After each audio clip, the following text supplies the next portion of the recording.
aprendizajes, comunidad. Amor y fraternidad. Riqueza, inclusión, corazón, casa común. Que comunidad, esperanza. Maravilloso y alegría. Cooperación, dignidad humana. Diversidad, colores. Voces EOF. Hola, ¿qué tal? Bienvenidas y bienvenidos a Voces EOF, un espacio donde la economía tiene que ver con la fe y con la vida. Hoy nos encontramos con otra persona que tuvo la oportunidad de venir a esta Escuela Internacional de Verano de Economía de Francisco con perspectiva latinoamericana. Ella es Enid Viviana y quiero pedirte, Enid, bienvenida a este programa y quiero pedirte que nos hagas el favor de presentarte para que te conozcan quienes nos siguen en las redes sociales. Ok, Jesús, muchísimas gracias por la invitación. Mi nombre es Enid Viviana Rodríguez Rocha, soy colombiana, vivo en el centro del país, en un pueblo muy cerca que se llama La Calera.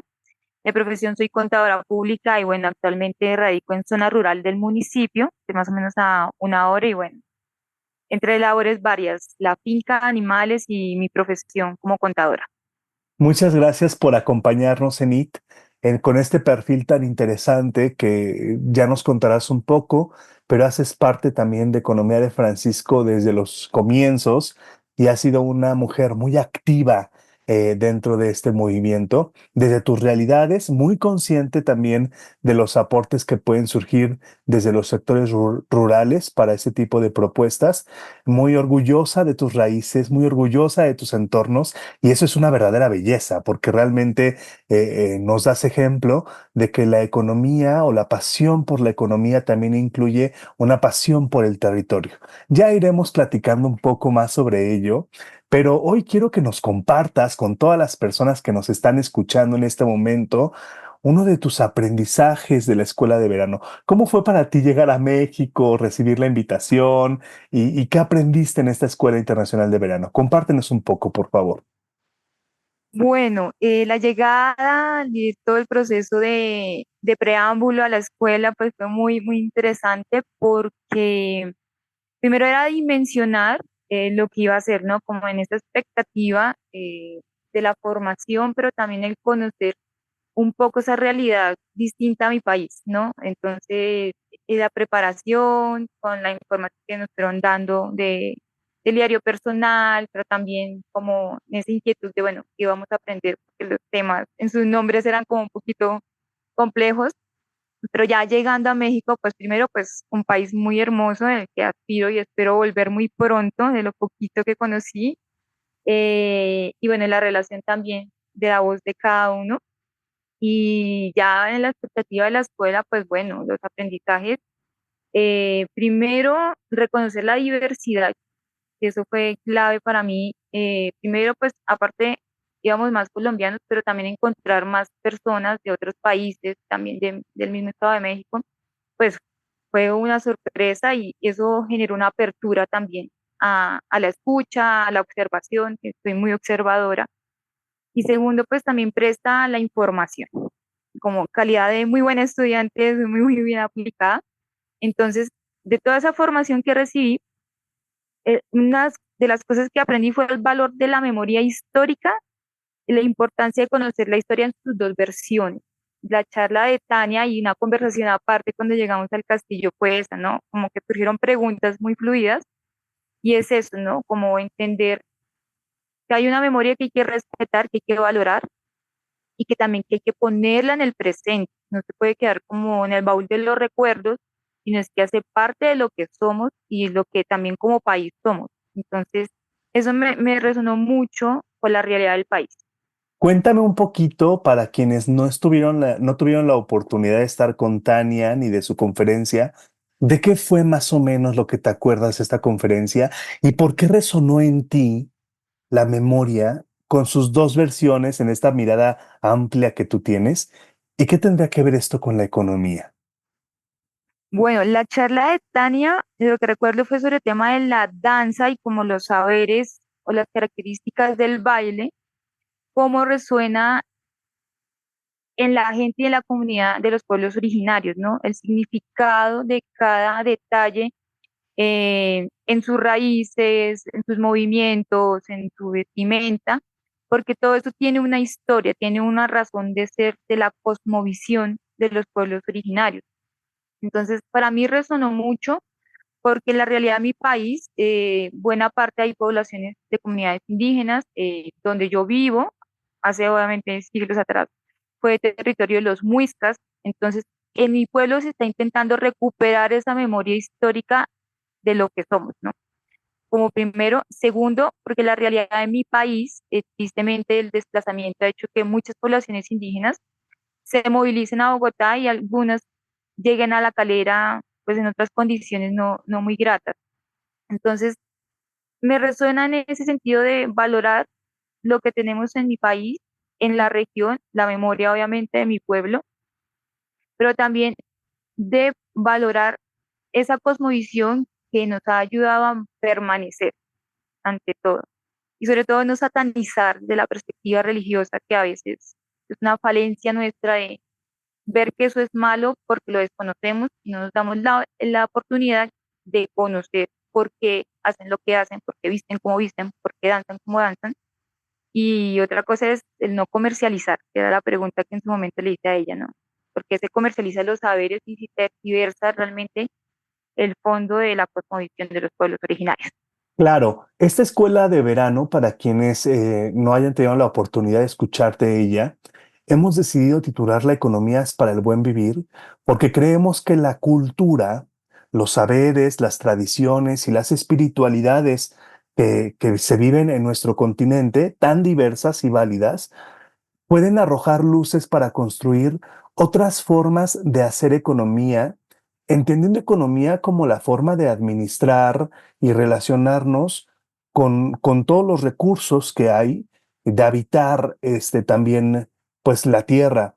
Y creemos que las comunidades tienen otra lógica también, que podamos aprender un poquito, recuperando, como bien has dicho y como Tania nos enseñaba, estos saberes y estos aportes que no son piezas de museo, ¿verdad? Nos decían, que no son como cosas ahí que se tienen que quedar solamente para admirar incluso, ni para romantizar, sino como aportes necesarios también para la construcción de otra fase de la memoria, que es lo que nos toca, Enit, construir el presente y el futuro, también aprendiendo de estas comunidades. Gracias por compartir este primer aprendizaje que seguramente va a ser de mucha luz para quienes nos están escuchando. ¿Qué otras cosas te gustaría compartirnos que aprendiste en esta escuela de verano? Bueno, tú hablaste sobre el sentido de lo que es la economía, ¿no? Tú que eres economista, yo soy contadora, entonces lo poco que sé de principios, pero algo que nos decía el padre Gerardo, que fue el primer día sobre el antropocentrismo económico, es el sentido de la economía. ¿Cuál es su fin? ¿Es un fin en sí mismo o es un medio para, no? Entonces, más que rebobinarme, es como reafirmarme pues el sentido desde lo etimológico, pero también en el sentido de lo que es la economía, pues que está al servicio, no es una cosa que lo entendemos como un tema de generar ganancias, utilidades y el dinero, que bueno, porque el dinero no es malo en sí, no es el hombre en su administración. Entonces, entender las dos miradas de lo tradicional que conocemos de economía, que es utilidades, es dinero, es ganancias, pero lo que ya nos decían sobre la economía ya más social es entender que la persona y el trabajo están por encima del capital. Y eso es interesante e importante comprenderlo porque el hombre tiene que ser el centro en el entorno, hablar cuidado de la casa común, hablar del trabajo, economía, política, etcétera, tiene que ser el foco porque es que en última eso dignifica al hombre, lo construye. Y si es al contrario, pues conocemos las realidades de situaciones difíciles, de tiempos como la pandemia que nos dieron lecciones gigantes. Entonces me ayuda a entender mucho más también desde mi profesión, cómo aportar también en el tema de la reforma, ¿no? Lo público, pues esa visión humana que me lo decía un profesor hace algún tiempo, era si las reformas, por ejemplo, fueran con un sentido humano, todo sería muy distinto a la ejecución. Pero como no se piensa así, pues obviamente no funciona nada en lo público. Entonces, son las cositas que no te llegan a la memoria para entender, bueno, vamos por buen camino y comprendiendo y quitando también como paradigmas de lo que entendemos por economía. Creo que también esto nos sirve mucho para poder seguir conversando sobre estos temas, en el sentido efectivamente de que rompamos con este mito de que la economía tiene que ver con la moneda, con el capital, con lo monetario. No es lo mismo lo económico que lo monetario. Lo económico tiene que ver con la vida, con las condiciones, como bien acabas de decir, también con el trabajo, pues con otro tipo de variables, no solamente la moneda. Y creo que el aprendizaje que también comparto contigo es mirar que esta crisis, que muchas veces se ha manejado como antropoceno, como si el ser humano tuviera la culpa o fuera el único responsable, y que también en otra conferencia Pepe Legorreta nos hacía ver que no es el antropoceno, sino el capitaloceno, que es el modo en que el ser humano ha decidido vivir teniendo como eje lo monetario, el dinero, la plata, la acumulación, la ganancia desmedida, que seguramente pues ya pudimos reflexionar que ha tenido grandes y graves consecuencias para la casa, para la ecología, para el mundo, para las desigualdades también sociales. Finalmente, algo más, un aprendizaje más que quieras compartir con Wow, nosotros. de varios que tengo, Si este, quieres anunciarlos y vamos platicando. pues mira, el otro es la relación con el territorio y con quienes habitan el territorio. Creo que fue en la charla de Pepe y el otro Pepe que nos hablaban sobre el tema de el lenguaje con que yo digo las cosas, a quién lo dirijo, ¿no? Si yo no conozco el territorio ni a las personas, pues cómo les voy a llegar con una propuesta a cambiarles toda una dinámica de vida, de proyectos, de procesos, por un simple gusto o placer, en la buena intención, pero que en el camino se pierde, ¿no? Entonces, la importancia de la observación, yo creo que eso es clave en todo proceso, a entender cómo se mueve la gente, cómo piensa la gente, cómo entiende, cómo siente la gente y el mismo entorno, pues, cómo se va manejando, para así mismo pues llegar, más que con un discurso, llegar con una realidad en el cual uno pueda aportar, realmente ser propositivo y no llegar a ser como un estorbo en medio de los procesos. El otro, el tema del cuidado de la casa común, es algo que también nos dijo Tania, es una responsabilidad de todos. Creo que el llamado del Papa Francisco sí fue muy claro en que las comunidades indígenas o los pueblos originarios nos ayudan y pues les pedimos auxilio, pero no es botarle la pelota. Decir, no, ustedes saben, porque han vivido más de 500 años, hagámosle. No, es una responsabilidad de todos y eso nos tiene que generar una conciencia, un despertar de conciencia y una voluntad seria de responder por el lugar donde vivimos. La casa, el colegio, la universidad, el municipio, el departamento, el país, el continente, todo. Entonces, eso es importantísimo porque es algo como que está pasando como que, ay, ellos hagan la tarea y nosotros nos hacemos los locos sin nada que ver. Otra cosa que me llamó mucho la atención fue de la charla de Marilu, si no estoy mal, el rol de la mujer. O sea, creo que a mí personalmente me cuestionó, hay algunas cosas como que no era muy compatible con lo que ella decía, pero hay una realidad, ¿no? Hay un estereotipo de la mujer sumisa, la mujer que atiende la casa, que tiene que asumir muchas responsabilidades, pero no se puede proyectar como mujer, y si lo hace tiene que entrar en una guerra innecesaria con el otro sexo, de que tenga un mismo salario, que tenga una misma justicia. Entonces, personalmente, pues me ayuda a romper un poco también como de ideas y mitos que uno se ha creado, pues por la crianza y demás, pero también desde la iglesia cuestionar un poco muchas cosas también del rol de la mujer y pues también hacer entender también a la gente que la mujer tiene un rol en la iglesia, o sea, tampoco es tan escondido, pero que sí es necesario que tenga un viento y una presencia mucho más puntual, ¿no? Sabemos que María pues está, pero hay que hacer mucho más. Creo que eso es importantísimo en la iglesia. Y ya por último, el tema de las sinergias entre lo público, lo privado y las economías solidarias, ¿no? cierto sesgo como lo privado es malo y lo público es malo y no podemos hacer esto, porque sí manejan unas dinámicas con la economía que tenemos y eso es claro, o sea, lo que hay lo tenemos y sobre eso trabajamos, pero es necesario hacer los acercamientos, los diálogos, pues para también empezar a escucharnos y decir, bueno, ¿usted qué me puede aportar? Yo le puedo aportar para cambiar las cosas, entonces queda bien difícil entender todo eso, ¿no? ¿Cómo podemos hacer esos acercamientos y limar las asperezas que hay entre los procesos empresariales? Yo creo que eso es importantísimo y rescatar al menos para Colombia el sentido del cooperativismo y la asociatividad. Aquí se ha perdido mucho ese valor del cooperativismo, se maneja con otra figura jurídica, nada que ver desde los principios, entonces hay una tarea grande en ese sentido. Gracias, Enid. Eh, yo también recalco que estos dos aprendizajes que justamente fueron en la misma charla de Marilu y de Tania, y termino yo con eso para pasar al segundo bloque de nuestro programa, haciendo eco de lo que ya nos has compartido. Las comunidades indígenas no son las únicas guardianes. O sea, eso se les atribuye mucho como que son las responsables y las guardianas de la biodiversidad y de la hermana madre tierra. Y mientras acá seguimos echando a perder el mundo, ¿no? Ya sabiendo que allá hay quien lo cuide. Y no, justamente fue eso, también la voz de Tania como descendiente quechua nos decía, no, todos somos guardianes, todos somos responsables. Creo que también ese mensaje caló muy profundo en mi corazón. Y el segundo de Marilú en la misma sintonía.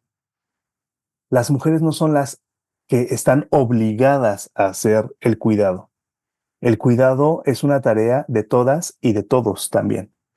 Y entonces también como regresar eso y evaluar la parte económica de los cuidados fue un gran aprendizaje también dentro de la escuela y que nos vincula justamente con lo último que has dicho, que es la necesidad de establecer alianzas entre los distintos sectores y los distintos actores. Necesitamos para transformar la economía de lo público, de lo privado, de lo social.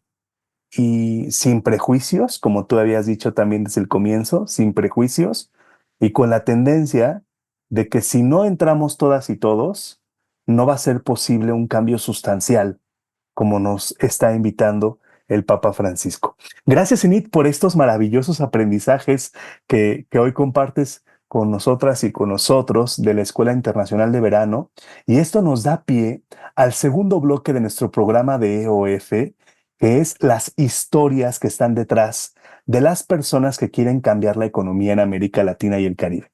Así es que hoy queremos que nos platiques un poco de tu historia, Enid, y de tus proyectos. ¿En qué andas? ¿Qué nos cuentas?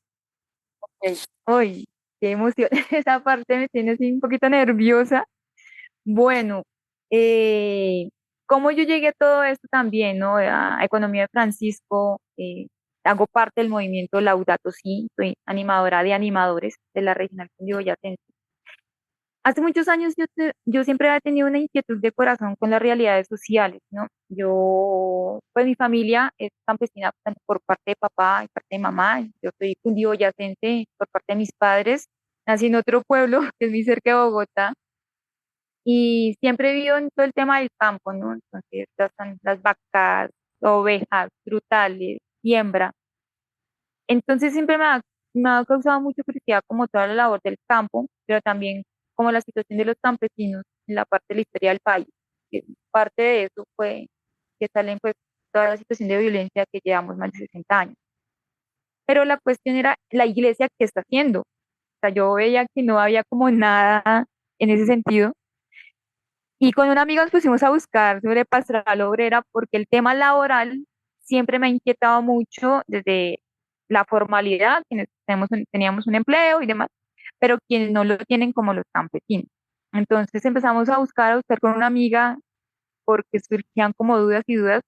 Encontramos pastoral obrera en España, pastoral obrera en México, cosas muy puntuales en Brasil, en Argentina, y era como, ¿y Colombia qué? O sea, no hay nada, es que no se hace nada, o es que tan conservadores somos que no. Y ahí empezó un poco a conocer la historia del padre Camilo Torres, que es un padre él vivió en la época de los 50, 60 más o menos, que él ayudó un poco con el tema de la teología de la liberación en Colombia.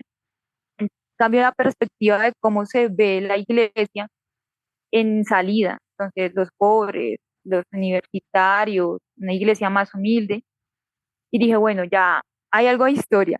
Luego vino la Central de Juventudes, que se creó hace ya más o menos 60 años también, con el padre Pafer, Luis María Fernández, y él también vivió toda la época del Bogotazo en su momento en Colombia, en el 49, 50, y empezó a armar procesos de formación para líderes desde la perspectiva de la juventud obrera, campesina. Entonces también, como que bueno, ya hay historia por lo menos. Y ya con el pasar de los años, pues ya encontramos que en Colombia hay espacios en Bucaramanga, en Apartado, en Antioquia, sobre pastoral obrera, entonces ya es algo pastoral social que no conocíamos mucho. Y ahí empiezo como a hilar un poco como, bueno, si esto lo estoy encontrando es porque el Señor quiere que me mande por ahí, que son terrenos duros que nadie se atreve a meter. Y ya lo reafirmo después con la Cruz Peregrina de la JMJ del 2013, que se organizó algunas cosas, pero era como muy perspectiva de ciudad. Y yo decía, no, es que nosotros somos pueblo, o sea, nosotros somos citadinos. Bueno, el hecho es que en ese entonces el obispo encargado en la predicación habló sobre tierra, campo, campesinos, ruralidad. Yo dije, no, aquí está, ya, ¿para qué más? Y ya con el pasar de los años, pues ya en el proceso de Laudato sí, porque fue la ruta realmente, pues me encuentro con Lina Díaz y ella me dice, no, es que Economía de Francisco aplica a tu profesión. La decía economistas, yo no soy economista, entonces yo era como, no sirve. Y ahí empezó una búsqueda de saberes y de ver todas las facetas que ya hemos dicho con lo anterior. Y dije, no, por aquí es la cuestión. O sea, por este medio es. Y cada día me convenzo más de eso, a pesar que, si, digamos, desde la profesión no soy economista, pero como agente de cambio sí sé que puedo hacer algo. Entonces ahí vienen los proyectos, ¿no? Entonces, a raíz de eso, Laudato sí, la encuentro por casualidad por una amiga, hay un curso de ecología, no sé qué, hagámoslo, listo, hagamos. Soy certificado 2020 como animadora. Y ahí empiezo a ver un poco de realidades de la ecología integral. Entonces, entender que no es solo el medio ambiente, no, es lo político, lo económico, lo social, lo religioso, lo comunitario. Entonces, como un panorama y un montón de colores en medio de todo. Y ahí empiezo poco a poco con proyectos de la Arquidiócesis de Bogotá, pues como cursos, talleres, que uno va acoplando y me voy integrando un proceso que ya venía en Colombia ya hace ya en ese entonces llevan como 4 años más o menos, y ahí empiezo a involucrarme apoyando procesos, como, va a hacer algo en la vicaría, se va a hacer algo a nivel regional, bueno, un video, tal cosa, listo, disponibilidad total. Y ya como tal en firmeza, ya para el 2023, asumo la coordinación, que es ser animadora de animadores de los 2 departamentos y el distrito. Entonces empieza la tarea gigante de animar, porque realmente los animadores, cuando nos formamos y asumimos el rol de animador Laudato Si, lo que hacemos es ejecutar iniciativas, proyectos o acompañar procesos, orientarlos o formularlos o motivarlos. Este es realmente el rol en el que estoy. Entonces, tiene un reto de formarme, conocer el territorio, conocer mejor mi departamento, conocer el otro departamento, conocer las realidades de Bogotá, que son una locura en todo el sentido de la palabra. Y pues me va llevando un poco a poco a hilar Economía de Francisco, que yo entro en el 2021 por las charlas que dan mis compañeros mensuales, y Laudato Si. Entonces empieza uno a encajar de ver que todo lo que uno hace tiene un efecto colateral, tiene todo un efecto dominó y implica todo lo anterior, social, económico, político, religioso, etcétera.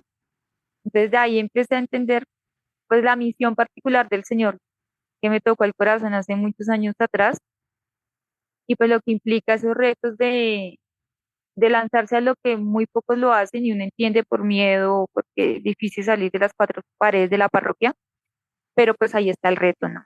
Está el reto. Me agrada mucho conocer tu historia y tu proyecto, Enid, porque seguramente aquí nos están escuchando personas que también dicen, no soy economista y entonces la economía de Francisco no es para mí. ¿Qué le dirías a estas personas? Bueno, si hay el llamado del Señor, hay que aceptarlo. Yo eso lo supe, bueno, lo reafirmé hace unos días que estoy en un retiro de la comunidad de los jesuitas. Es eso, o sea, hay un llamado a aceptarlo, sabiendo o no sabiendo, porque en últimas uno va aprendiendo en este proceso de cómo ejecutar, cómo formar, cómo aprender. Entonces la invitación es a lanzarse al agua, así como lo hizo Pedro, a pesar que tambaleó y casi se ahoga, pero el Señor estuvo ahí auxiliándolo. El Señor va a hacer lo mismo con nosotros, o sea, si nos deja la tarea es porque ve las capacidades, ¿no? Ninguno de los profetas, ninguno de los apóstoles estaba formado, tenía como, no, entre comillas, la capacidad, pero el Señor confió. Es algo que nos falta, pero hay que confiar y lanzarse. Entonces, si eres agente de cambio, si eres economista, no sé, agente pastoral, un ciudadano más que quiere dejar un mundo mejor que el que ha encontrado, pues hacerle. En el Sí, camino se va aprendiendo. y justamente lo que acabas de decir es importante porque si queremos hacer un cambio grande en nuestras realidades, tenemos que entrarle a lo económico. O sea, lo económico hoy está prácticamente decidiendo las grandes etapas de la historia y lo está decidiendo no, quizá no de la mejor manera. Por eso también necesitamos entrarle y pues recordando que todas y todos somos actores económicos. O sea, quizá ni estudiamos economía o quizá ni tenemos una empresa, ni nos dedicamos a la logística, pero sí compramos todos los días y el consumo es una actividad económica fundamental. Por lo tanto, recuperar nuestra conciencia de actores económicos es fundamental. Y por último, ya para ir terminando, Enid, me gustaría preguntarte, tú que eres una mujer muy católica y muy creyente, que nos compartas un mensaje para todas aquellas personas que hoy no saben o no quieren reconocer. ¿Cómo nos animarías, tú que eres animadora de animadores, cómo nos animarías a saber que la fe hoy pasa por lo ecológico y por lo económico? Mira, hace unos días cuando estuve en México, me encontré con la coordinadora de animadores y con la coordinadora de Iberoamérica, con Cristina y con Sandra.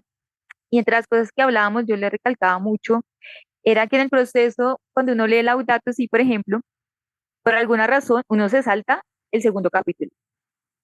Es el Evangelio de la Creación.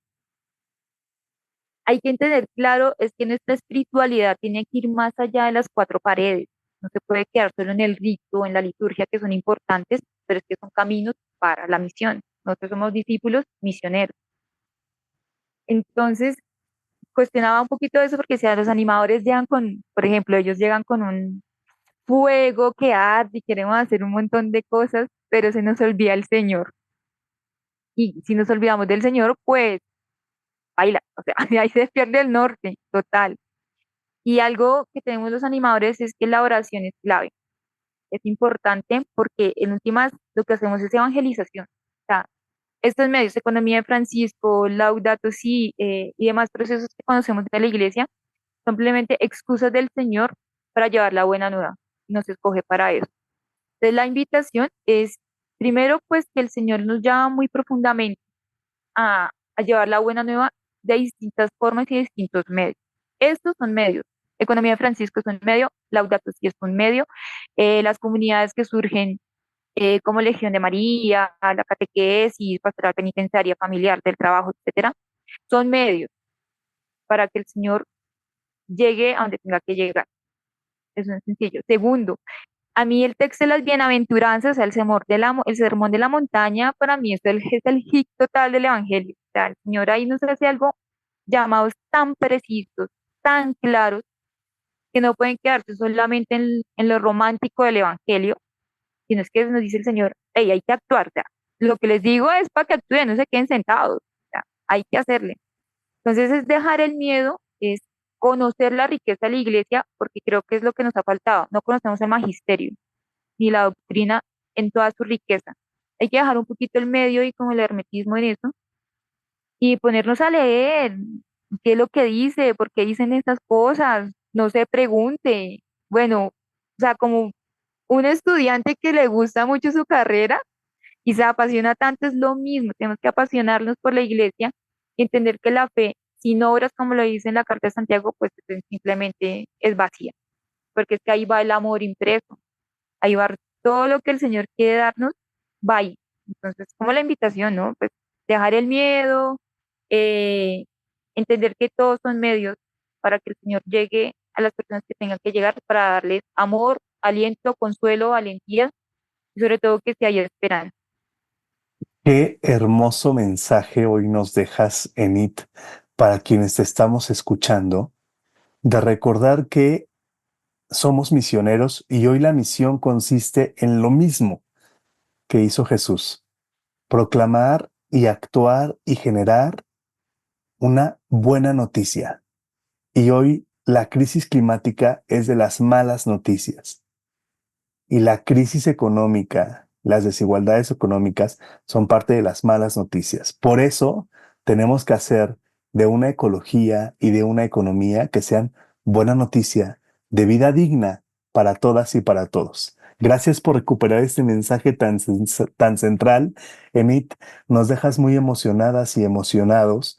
Y bueno, pues ella es Enid, otra voz EOF de las personas que están transformando, queriendo cambiar la economía desde sus contextos, desde sus realidades en América Latina. Enid, algo que nos quieras decir como a modo de despedirnos, un último mensaje para quienes nos están escuchando. Bueno, que en medio de tantas malas noticias hay esperanza. Hay un dicho en Colombia, y creo que en todos lados hay, no hay mal que por bien no venga. Siempre será una oportunidad las situaciones que nos pasan y las situaciones que vivimos. Y como país y como continente, sabemos que las cosas no están tan bien, pero somos el continente de la esperanza. Ese es un lema que tenemos que recuperar. Somos un continente de la esperanza y que si nos unimos, pues las cosas serán mucho más sencillas. Hay que quitar las diferencias, las ideologías políticas, religiosas, sociales, etcétera, para construir un mundo mejor al que hemos encontrado al llegar a la vida. Ese es un lema de la Central de Juventudes. Gracias, Enid, por ese mensaje tan bello de esperanza con el que nos dejas. Y bueno, pues ha sido un placer escucharte. Queremos desearte lo mejor para tus proyectos allá en Colombia, desde tus contextos. Y gracias a todas las personas que nos hicieron favor de escucharnos el día de hoy en un programa de Voces EOF, un espacio donde la economía también tiene que ver con la fe y con la vida. Nos vemos en el próximo episodio. Un saludo y hasta luego. Pensamiento social cristiano. Compromiso para transformar el mundo.